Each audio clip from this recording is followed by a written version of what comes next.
I refused to consider stopping our divorce, even after my ex admitted that her psychic friend lied about me having an affair. I met my wife, Rona, when we were in college together.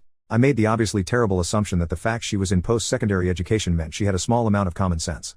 We started dating our senior year, and after job hunting, she settled on moving back to her hometown after graduating. We found an apartment and lived together for 2 years before getting married. All good so far. At our wedding I met an old friend of hers, Anna. She offered to read my palm since she was part gypsy. Weird. I am in construction and I know a few people from that group and they call themselves Roma. Whatever. Anna only comes to town every once in a while. She lives in New York City, so she doesn't have time to visit since she has an exciting life there. She makes costumes for plays and cosplayers, so we see her maybe 4 times over the next 2 years. Last time she came was Labor Day last year, and that's when it got weird. All of a sudden Rona starts acting oddly. She starts checking in on me at work, coming by when I'm working late, asking to use my phone because hers is almost out of power, that sort of thing. She finally comes out and accuses me of having an affair. I thought she was joking, so I laugh and say that I am not. This sets her off like a Roman candle, because Anna told her I would laugh it off when Rona came for the truth. I laughed because it was ridiculous. I barely had time for a relationship with my wife and my job. I am home all weekend long. When I go golfing, her brother is almost always either in my foursome or at the club. And most important of all, I love my wife.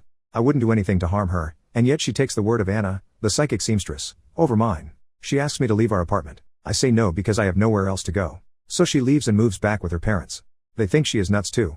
I spent the next few months working and trying to convince her that I'm not cheating and that I want her to come home. I don't get invited to Thanksgiving because it would be awkward. I didn't even stick around for Christmas.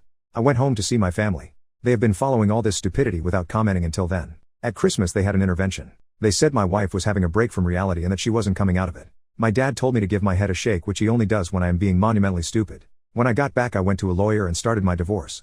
That was in January. Finally, at the beginning of April, Rona calls me to talk. I say that we should talk through lawyers.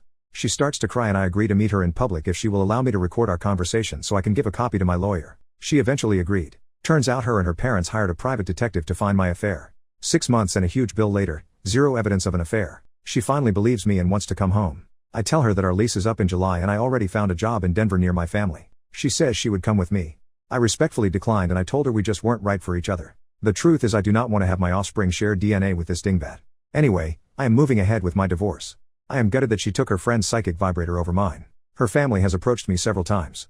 The last time her dad offered to front us a 25% down payment on a house if I agree to go to marriage counseling instead of just leaving. I politely declined. I cannot be bought. Rona is now depressed, but I see no way of ever trusting her again. She is young enough, she can marry again and wreck some other guy's life. It's crazy that someone I loved for so long can just switch up like that. I feel like I did the right thing by parting ways, but I'm not sure.